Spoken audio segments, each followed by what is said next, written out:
along the wind-brushed coast of the Mediterranean, where turquoise waves met pale, sun-bleached stone. A vision was born that would shape the intellectual spirit of humanity for centuries to come. Alexandria, newly founded by Alexander the Great and soon governed by the Ptolemaic dynasty, became more than a port city. It became a dreamscape of learning. In the quiet mornings, one could imagine philosophers walking beneath colonnades, scrolls tucked beneath their arms, whispering in Greek and Egyptian about the nature of the soul and the movements of the stars.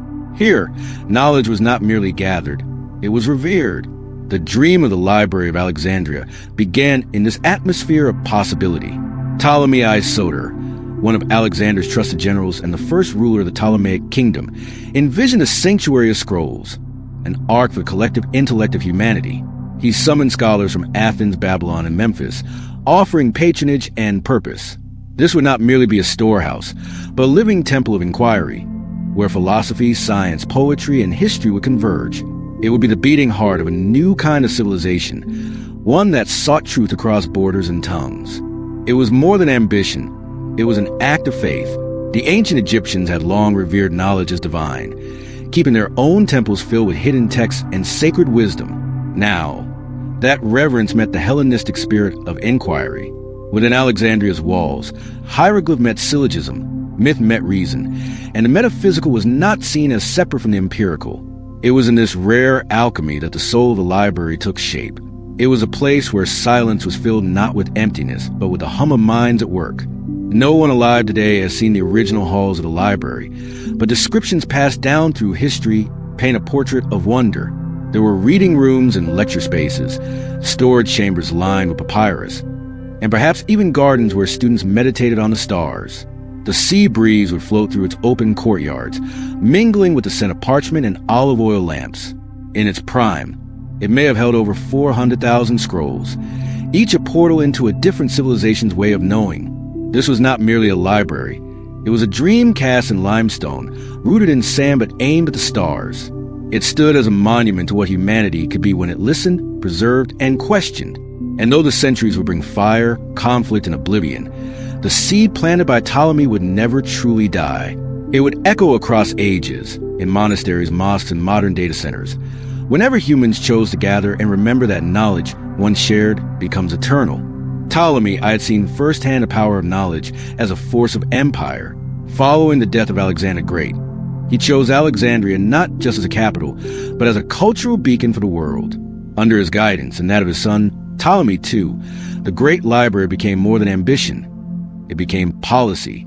Every ship that entered Alexandria's busy port was inspected, and any scrolls on board were borrowed, copied, and added to collection.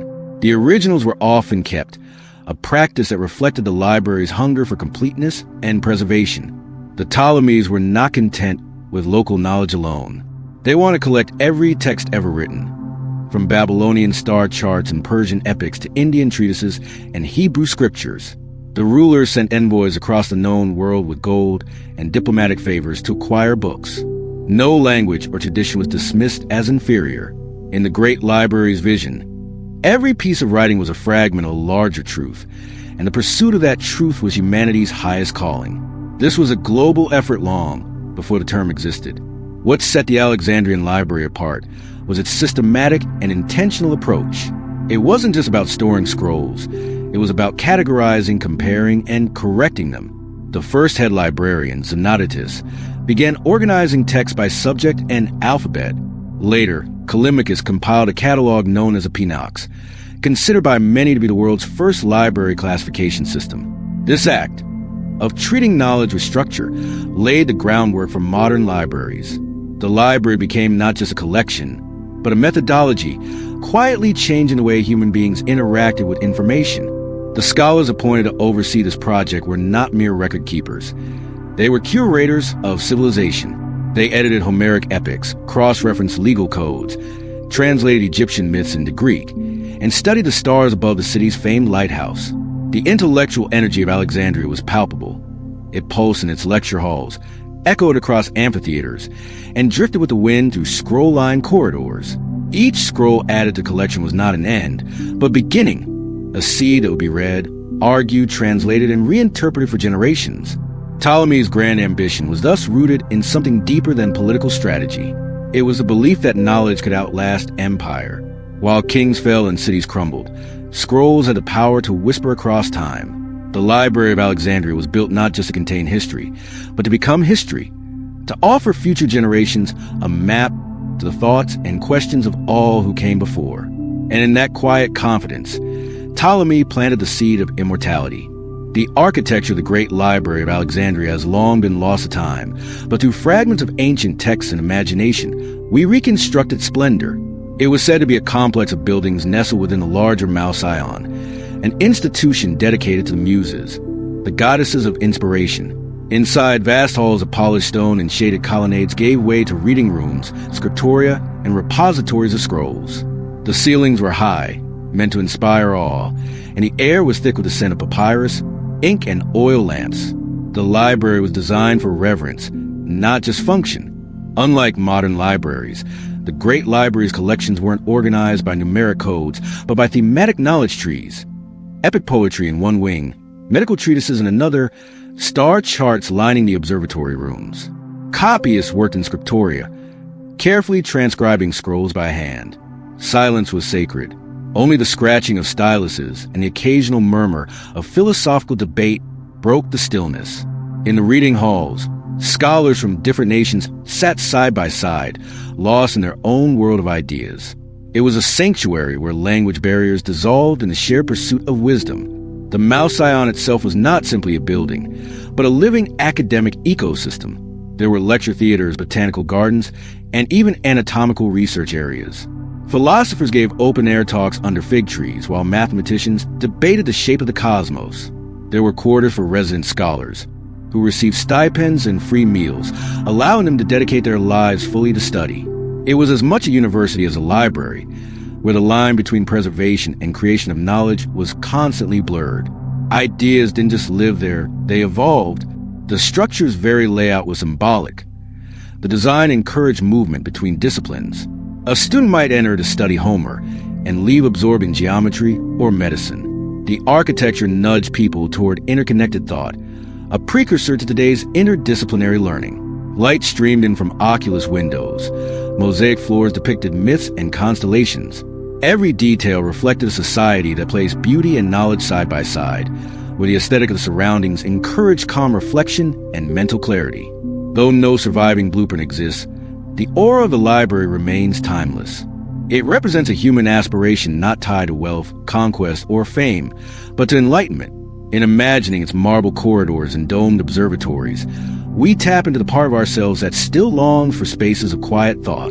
The library was more than stone and scroll. It was an invitation to expand one's mind and soul. And even though its walls have crumbled, the idea of it remains intact, perhaps even more powerful as myth than it was in marble. Among the most remarkable aspects of the Library of Alexandria was its bold, almost utopian ambition to collect every scroll in the known world. This meant building a collection that spanned languages, belief systems, and cultural identities. The Ptolemies dispatched agents far and wide, instructing them to purchase or copy every work of philosophy, science, drama, medicine, and religion they could find. This endeavor wasn't limited to the Hellenistic world. Texts in Sanskrit, Aramaic, Egyptian, and Phoenician were sought after with equal fervor. Each scroll added was not just a document. It was a captured voice from across space and time. This process was guided by an almost religious belief in universal wisdom, the idea that truth existed in every culture and could be revealed when placed side by side. In Alexandria, a Babylonian star chart might be compared to a Greek geometric theory, or a Hebrew parable read beside an Egyptian hymn. Scholars trained not just in reading texts, but in interpreting them through cultural lenses, creating bridges where once there had been silence. The library became the world's first great intercultural conversation, whispered across the ages in ink and parchment. This wasn't without its challenges. Many scrolls arrived in poor condition, illegible or incomplete. Others were written in languages barely understood by the Alexandrians. But instead of discarding them, the library fostered translation as a scholarly art. Linguists worked tirelessly to decode texts, compiling dictionaries and glossaries along the way. The Septuagint, the Greek translation of the Hebrew Bible, was famously produced under the library's auspices, a milestone in cross-cultural transmission. Each translation was an act of trust, the belief that meaning could be carried across the boundaries of tongue and script. Even the act of cataloging this immense collection required innovation. The Pinox, compiled by Callimachus, divided knowledge into categories such as law, rhetoric, epic poetry, and medicine. Each entry listed the author's name, birthplace, and a summary of contents. In many ways, this was a prototype of metadata, designed not only to preserve the scrolls, but to preserve the context around them. Today, we rely on search engines to locate knowledge. In Alexandria, one could simply consult the Pinox and follow the trail of thought like a thread through the labyrinth of human curiosity. In its quest to gather every voice, the Library of Alexandria quietly rewrote what it meant to belong to humanity. It didn't erase cultural difference. It preserved it, organized it, and placed it in dialogue. It was a defiant rejection of ignorance and isolation. Within its halls, for a brief and golden moment, the world seemed united not by power or conquest, but by wonder. And though those scrolls have vanished into dust and fire, their spirit still lingers, whenever we choose to listen deeply across borders. The great Library of Alexandria wasn't simply a place to store scrolls. It was a living entity, animated by the minds and voices of those who worked within its walls. At the heart of this intellectual machine were the resident scholars, who were often supported by royal patronage. These men and a few women lived and worked within the Mouse Ion complex, devoting their days to study, discussion, and discovery. They weren't bound by narrow disciplines. Instead, they flowed between poetry and science, law and medicine, driven by a sense of deep, almost sacred curiosity. The scholars formed a kind of intellectual brotherhood, their days marked by study, and their nights by long conversations under oil lamps. They edited and compared Homeric texts, debated cosmological models, and proposed theories about language anatomy and ethics. Sometimes, these discussions turned into passionate disagreements, but they were rooted in a shared purpose: to illuminate the world through thought. Alexandria was perhaps the first community where collaborative scholarship was valued as much as individual brilliance. No voice was too small if it contributed to the greater whole.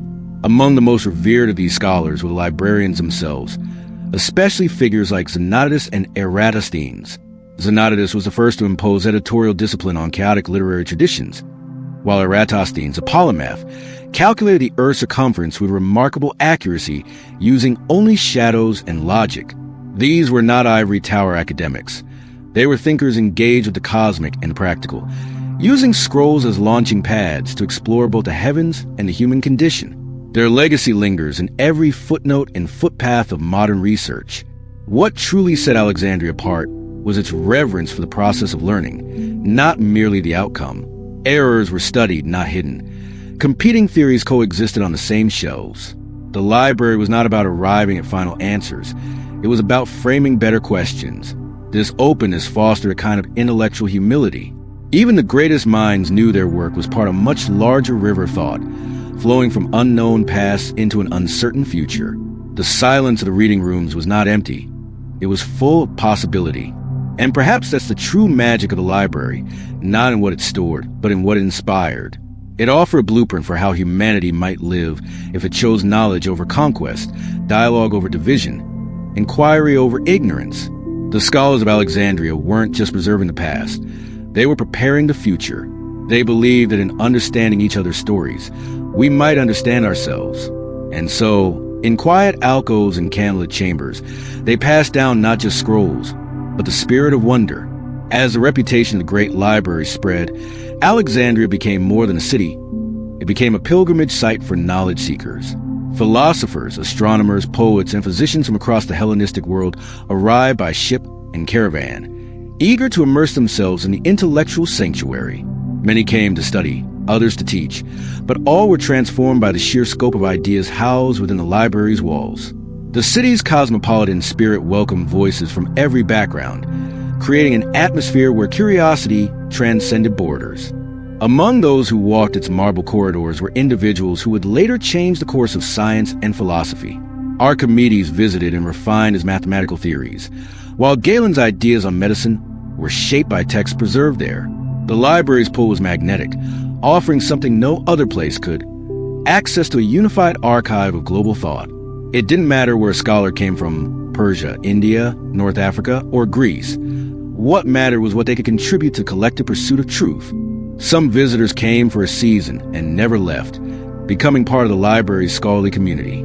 The Mouse Ion provided lodging, meals, and a stipend, freeing scholars from the burdens of daily survival. This was revolutionary.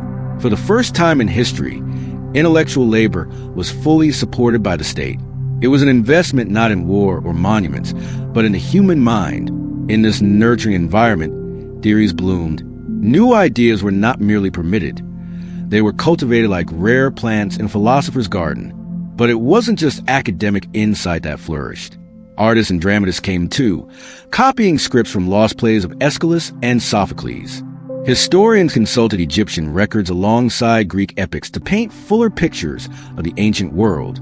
Even mystics and spiritual seekers found their way to Alexandria, drawn to its atmosphere of sacred stillness and philosophical openness.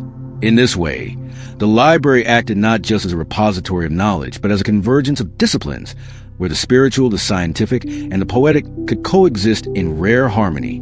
This magnetic cultural gravity made Alexandria one of the first truly global cities of the mind. Long before universities or research institutes as we know them, the library created a blueprint for intellectual inclusion. In its halls, collaboration was not just encouraged, it was inevitable.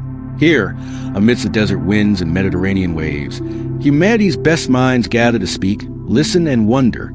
For a time, the world's wisdom had an address. Among the many innovations associated with the Library of Alexandria, one of the most extraordinary was its system of acquiring knowledge through aggressive collection. Ships entering Alexandria's bustling harbor were often searched by royal decree. Any scrolls or manuscripts found aboard were seized, copied, and cataloged in the library. The originals were usually kept, and the copies returned to the owners. This may seem controversial today, but in the eyes of the Ptolemaic rulers, knowledge belonged to everyone, and Alexandria was to be its permanent home.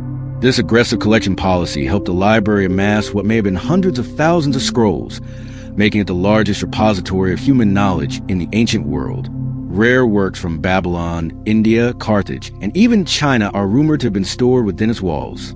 The precise number is lost to time, but some ancient sources speak of nearly 500,000 scrolls. Whether that's myth or reality, the library's symbolic magnitude cannot be overstated.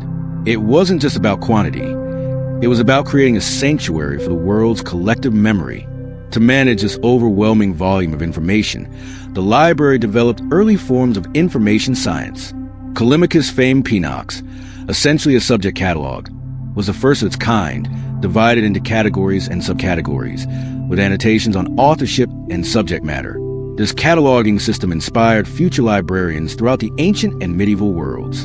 It was, in essence, the first blueprint for organizing the chaos of human knowledge, centuries before the Dewey Decimal System or digital databases. In Alexandria, information wasn't just stored, it was structured. This strategy also reflects a radical idea for its time, that no knowledge was irrelevant. Myth and medicine, astronomy and alchemy, history and heresy, all were preserved side by side. Alexandria did not practice censorship in the traditional sense. Instead, it aimed to understand and contextualize. The scholars believed that even flawed or false ideas had value, if not for their content, then for what they reveal about their creators. This open-mindedness set Alexandria apart from other ancient centers of learning, where knowledge was often filtered through ideology. Ultimately, the library's collection methods tell us something profound about human ambition. The Ptolemies dreamed of total preservation, of a place where every voice, every idea could find a home. While this dream was never fully realized, the attempt itself was monumental. In gathering the words of the world, they created not just a library, but a vision of global unity through learning. And though the scrolls may be gone, that vision continues to inspire us to seek, to collect, to remember. Though Alexandria's great library is the most famous, it wasn't the only major center of learning in the city. A secondary collection, known as the Daughter Library, was housed within the Serapeum, an immense temple dedicated to Serapis, a Greco-Egyptian deity. The satellite library served both to relieve overcrowding and to bring knowledge to a broader public. While the main library remained an elite scholarly space, the Daughter Library likely welcomed priests, scribes, and students. It stood as a bridge between sacred and secular thought, between divine wisdom and human inquiry.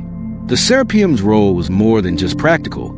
It embodied a fusion of religious reverence and intellectual curiosity. The priests who maintained it were not mere ceremonial figures. Many were scholars themselves, guardians of both ritual and record. Within the Serapeum's chambers, Greek philosophy mingled with Egyptian cosmology. Sacred texts from different cultures were studied side by side, suggesting that in Alexandria, knowledge was not seen as threatening to faith, but as its extension. This reflected a uniquely Alexandrian synthesis, where mystery and method were allowed to coexist. The daughter library also functioned as a safeguard. Some scrolls were likely duplicated and stored there to prevent total loss in case of fire or political turmoil. This early notion of data redundancy shows how highly the Alexandrians valued preservation.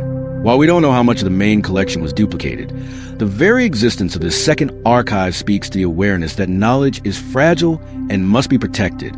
The act of copying a scroll, in this context, became an act of reverence. Sadly, the Serapeum was not immune to the tides of history. In later centuries, as Alexandria experienced political and religious upheaval, the temple became a target. When the Roman Empire adopted Christianity, many pagan sites were closed or destroyed. The Serapeum was attacked and likely dismantled in the late 4th century CE.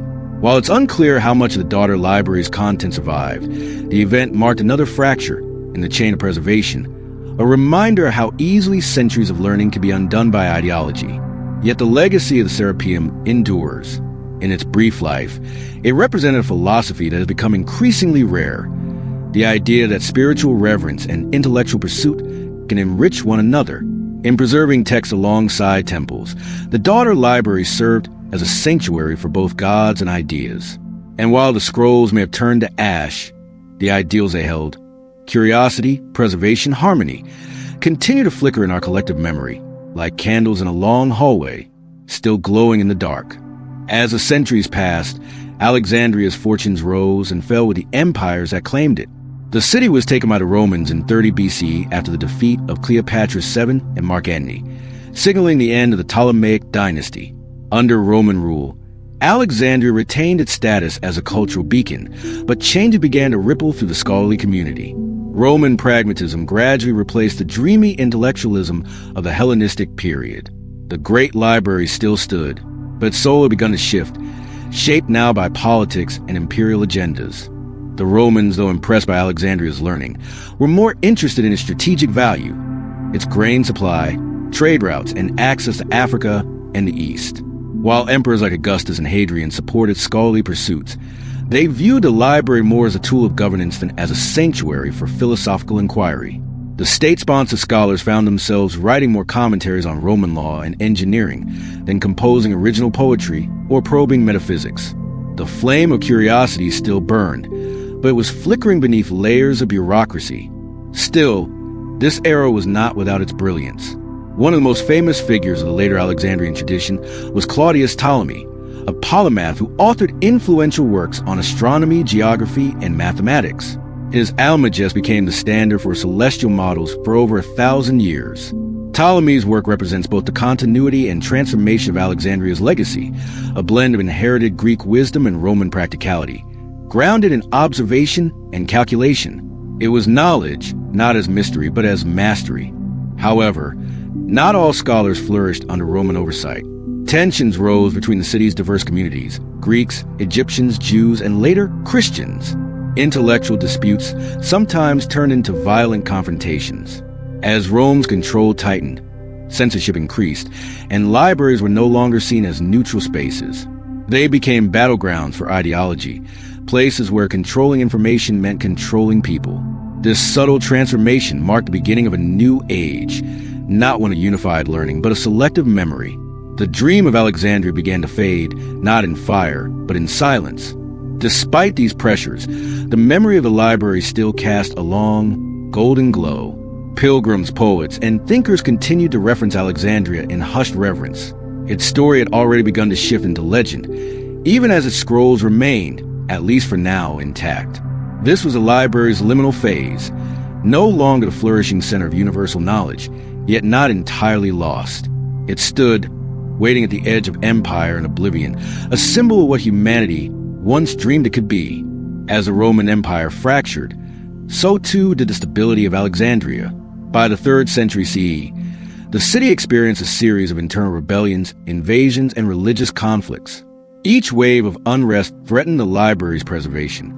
During Emperor Aurelian's campaign to retake the city around 270 CE, much of the Brachaean district, where the main library likely stood, was destroyed. Though historians debate whether this marked the library's true end, it's widely accepted that a significant portion of the collection was lost in these violent upheavals. Despite this devastation, echoes of the library survived. A small scholarly community persisted in Alexandria, now more isolated but still committed to learning. These were the custodians of memory, working quietly in private homes and smaller temples, often in secrecy. They transcribed what few texts remained and passed their knowledge through apprenticeships. The grandeur of the great library may have vanished, but its spirit, curiosity, preservation, reverence, found new homes in hidden alcoves and whispered traditions. The next great wave of change came with the rise of Christianity in Alexandria, which brought both new energy and new tensions. The early Christian scholars, many of them brilliant thinkers, sought to reconcile ancient Greek philosophy with theological teachings. Figures like Clement of Alexandria and Origen laid the groundwork for Christian theology, often referencing classical texts. Yet, as Christian doctrine became more institutionalized, there was growing hostility toward pagan knowledge, especially texts that contradicted church teachings. One of the most tragic episodes in this intellectual conflict was the death of Hypatia, a philosopher, mathematician, and astronomer in the early 5th century. Revered for her wisdom and teaching, she symbolized the last breath of Alexandrian classical learning. In 415 CE, she was brutally murdered by a Christian mob, an act rooted in political and religious strife. Her death is often viewed as a symbolic end of ancient Alexandria's golden era of learning, a silence falling where dialogue once thrived. Though the buildings may have crumbled and scrolls burned, the memory of a library lingered, not as a single event of destruction, but as a slow erosion, a fading echo across generations. The story of the library's fall is not one of fire alone, but of time, politics, and shifting faiths. Yet it endured in legend, a ghost made of parchment and dreams, reminding future civilizations of what once was, a place where the world's knowledge was gathered, cherished, and almost lost. Even as Alexandria's grandeur faded, its intellectual legacy continued to ripple outward, influencing the burgeoning centers of knowledge in the Islamic world. When Muslim armies entered Egypt in the 7th century CE, they inherited the remnants of a city once known as the jewel of Mediterranean learning. Though much of the original library was already lost, its memory inspired scholars in Baghdad, Cordoba, and Damascus to emulate its ambition. The concept of collecting, translating, and preserving the world's wisdom did not die. It migrated and evolved. In particular, the House of Wisdom in Baghdad, founded in the 8th century under the Abbasid Caliphate, can be seen as a spiritual descendant of the Alexandrian tradition. There, scholars translated Greek, Persian, and Indian texts into Arabic, preserving much of what may have otherwise been lost. Works by Aristotle, Galen, and Ptolemy, some once housed in Alexandria, were copied, commented on, and debated. These efforts were not mere imitation. They reflected a deep reverence for knowledge as a shared human inheritance. This transmission of knowledge helped spark the Islamic Golden Age, during which science, medicine, and philosophy flourished. Thinkers like Al-Kindi, Al-Farabi, and Avicenna built on classical foundations and added their own discoveries.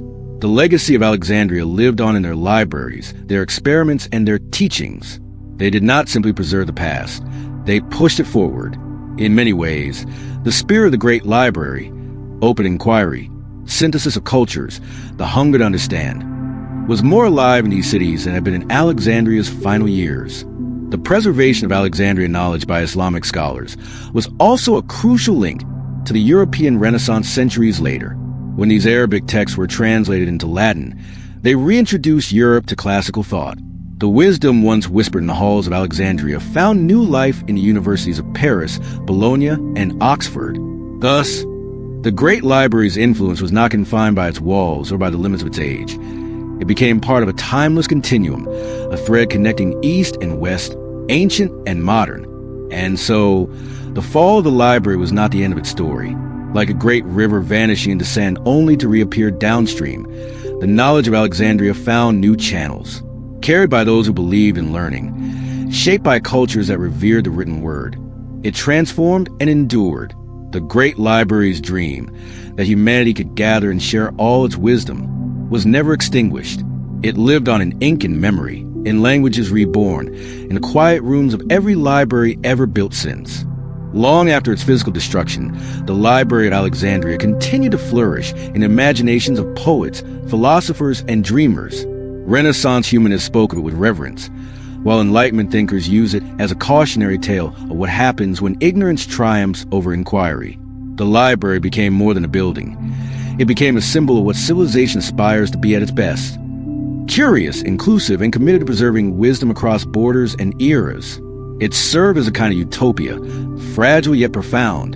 In literature and art, the library was often reimagined as a paradise lost, a garden of intellect destroyed by fire and fanaticism. Writers painted scenes of scholars weeping over ash and scrolls disintegrating into the wind. These depictions weren't just elegies for a specific place. They were metaphors for any moment in history when knowledge was suppressed, when diversity of thought was threatened, and when power feared the open mind. Alexandria became a haunting mirror for the world's own repeating tragedies. Yet amid the melancholy, there remained a quiet hope woven into the myth.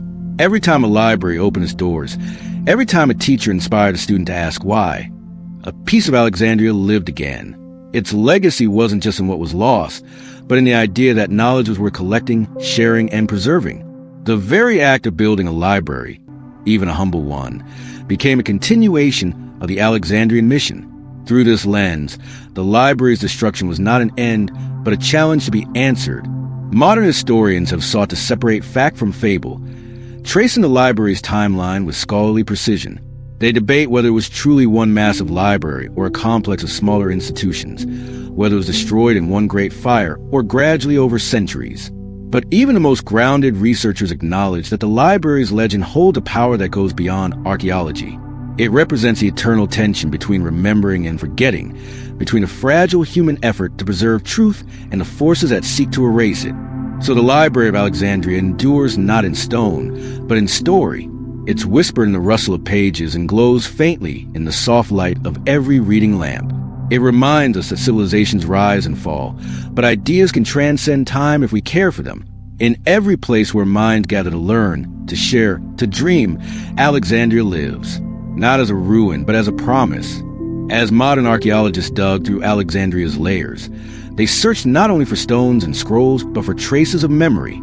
Excavations revealed parts of the ancient city's infrastructure, columns, lecture halls, and courtyards that hinted at the grandeur once imagined, though no definitive remnants of the great library have been found.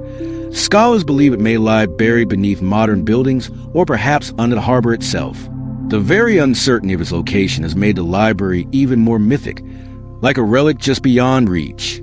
In 2002, a new vision emerged from Alexandria's sands. The Bibliotheca Alexandrina, a modern library built not far from where the ancient one once stood.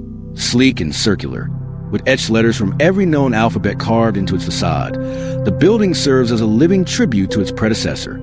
It houses millions of books, reading rooms, art galleries, and research centers. It is both a library and a monument, a tangible affirmation that Alexandria's dream lives on, not in ruins, but in renewal. Inside, scholars, students, and travelers from around the world gather not only to read, but to rediscover connections between cultures.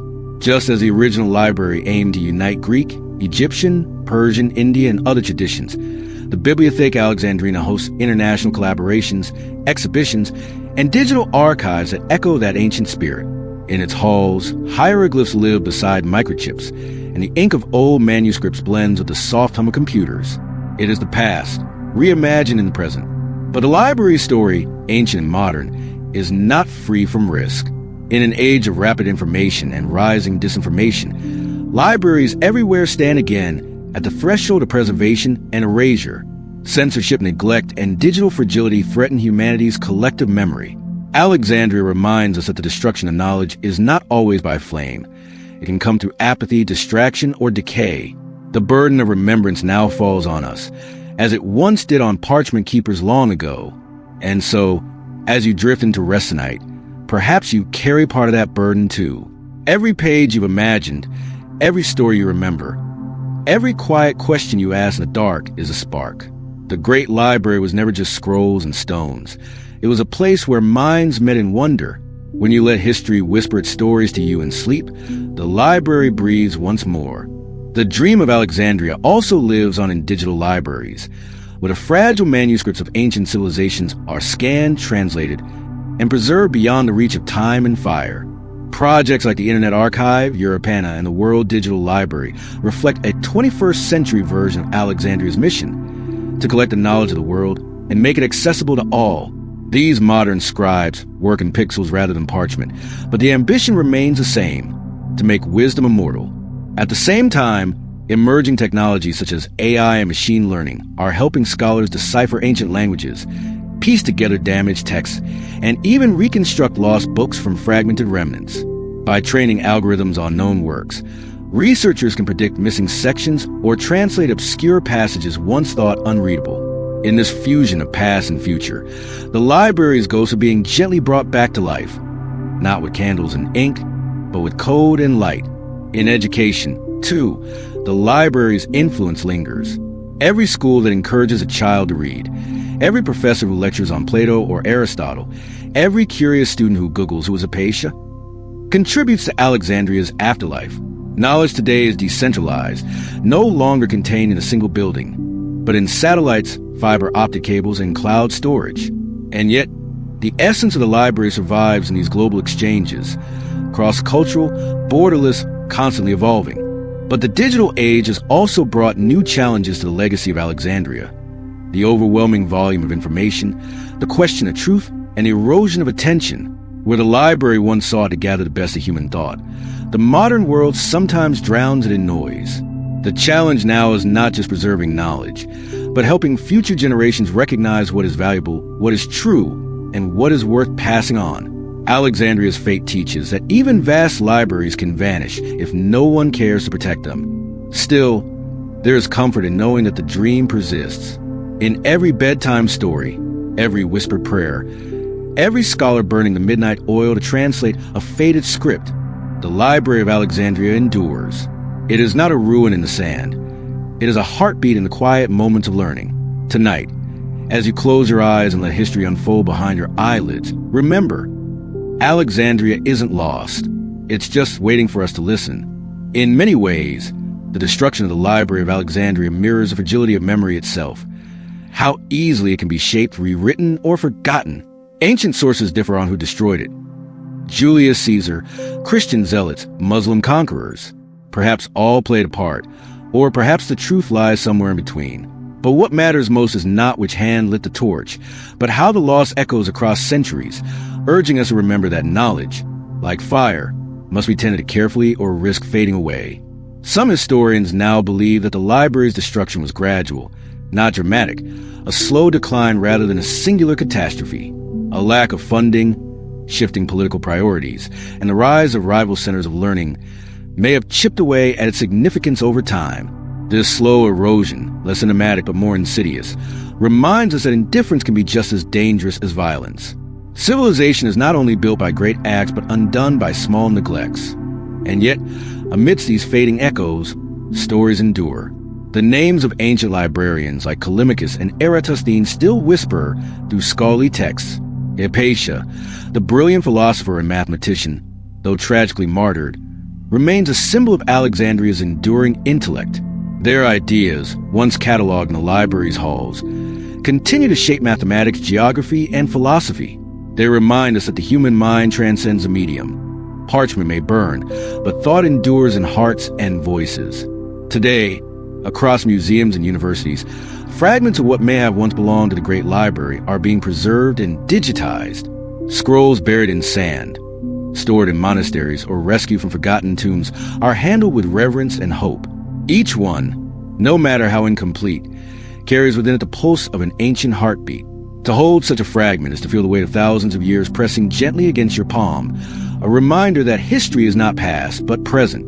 As you drift deeper into sleep, let your dreams return once more to those sunlit halls by the sea, where scholars murmured in many tongues, where papyrus rustled like wind through reeds. The Library of Alexandria may be gone, but within your imagination, it still stands, vast, silent, and filled with light. You're not just a listener. You are now a keeper of its story.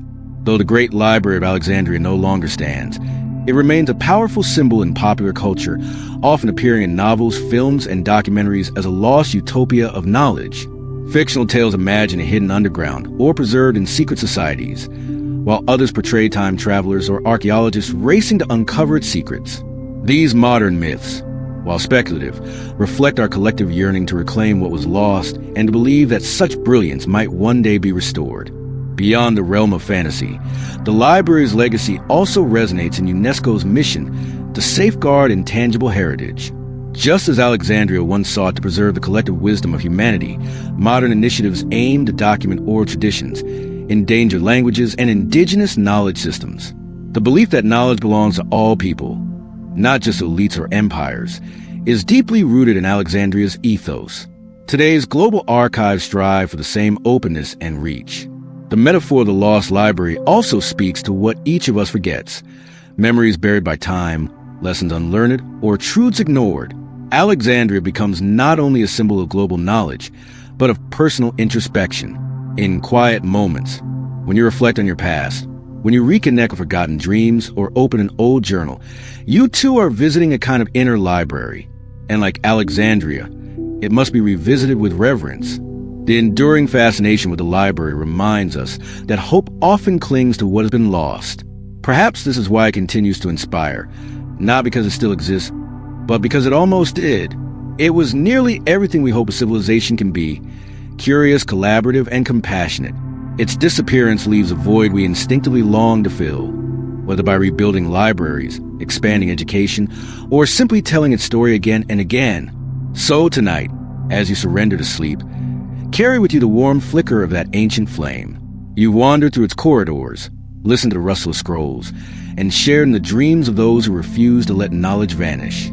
In doing so, you've helped keep Alexandria alive, not just as a place, but as a promise whispered softly into the silence of the night. One of the most enduring fascinations with the Library of Alexandria is the tantalizing question: what knowledge did we lose? Ancient medicine, forgotten histories, mathematical breakthroughs. Many scholars speculate that countless discoveries may have once sat on its shelves centuries before their time. Perhaps there were texts on heliocentrism before Copernicus, early theories of evolution, or lost plays by Sophocles and Aeschylus. Though we can't know for sure, the possibility itself has become a spark for imagination and a reminder of how fragile progress truly is. Among the legends surrounding the Lost Library is the idea that it held not just Greek knowledge, but fusion of cultures: Egyptian wisdom, Babylonian astronomy, Indian philosophies, and perhaps even early Chinese texts. In this imagined convergence, the library becomes a meeting point not of empires, but of ideas. If true, it suggests that the ancient world was far more interconnected than we often realize. Alexandria was not just a city of stone and scrolls, but a living dialogue between civilizations. We often think of history as a linear path, but Alexandria reminds us it's more like a spiral. Knowledge gained lost, then regained in a new form. For instance, much of Greek philosophy reached the modern world not directly, but through translations by Arab and Persian scholars in the Islamic Golden Age. In this way, even after its fall, Alexandria's spirit echoed through Baghdad, Cordoba, and beyond, reminding us that great ideas are never fully extinguished. Today, many institutions carry on the library's mission in their own way. The British Library, the Library of Congress, the Vatican Apostolic Library, and the digital libraries of MIT, Stanford, and others house millions of texts and manuscripts. These places are not simply buildings. They are cathedrals of thought, where humanity's questions, answers, and dreams are stored and made available to all.